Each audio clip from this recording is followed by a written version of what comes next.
La première fois que j'ai eu un appareil photo, c'est mon père qui me l'a offert. J'en avais, mais qui n'était pas de très bonne qualité. Mais avec des enfants, j'ai comme développé un intérêt assez profond pour la photographie.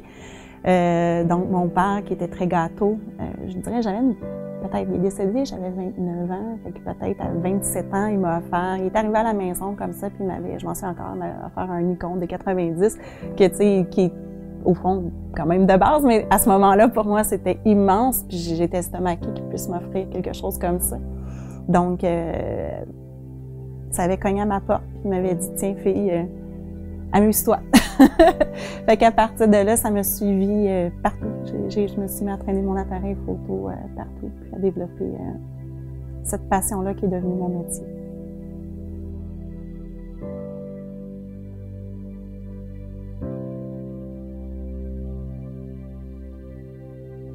J'étais super proche de mon père, vraiment très proche.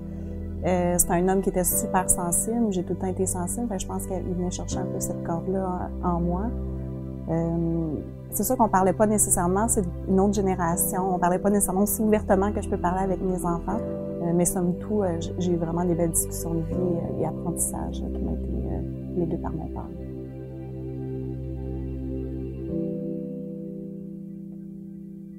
Sur le coup, j'ai comme pas réalisé, je pense. Fait que ça a pris du temps avant vraiment que je le ressente au niveau émotionnel, physique et tout ça, que l'information rentre. Ça m'a pris, je te dirais, plusieurs mois.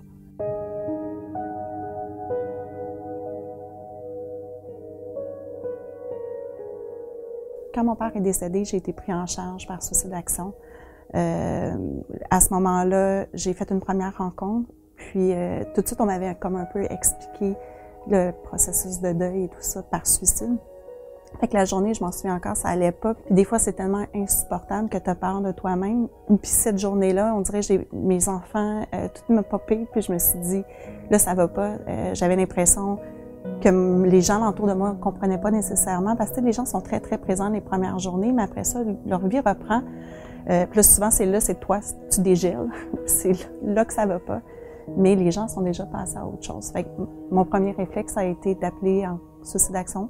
Puis je me souviens encore du ton de la voix de la personne qui m'a répondu, qui m'a guidée. Puis cette journée-là, ça a complètement changé ma journée. Dans le sens que je pense que mon processus aussi de deuil a pu commencer à se faire à partir de ce moment-là.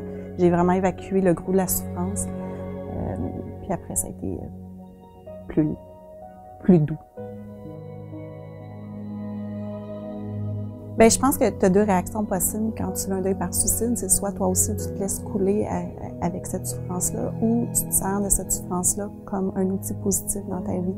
Moi, effectivement, ça m'a permis de faire beaucoup d'introspection. Ça m'a emmené vraiment une perspective différente. J'ai fait, moi, qu'est-ce que je veux? Qu'est-ce que j'ai besoin pour être bien? C'est sûr qu'au travers de ma souffrance aussi, tu apprends vraiment à te connaître. Tu visites des côtés de toi qui sont un petit peu moins cute, mais je pense qu'au bout du compte, ils sont nécessaires. Autant ça a été déstabilisant, ça a été comme un raz-de-marée d'émotions, c'est comme si ma vie avait fait table rase complètement.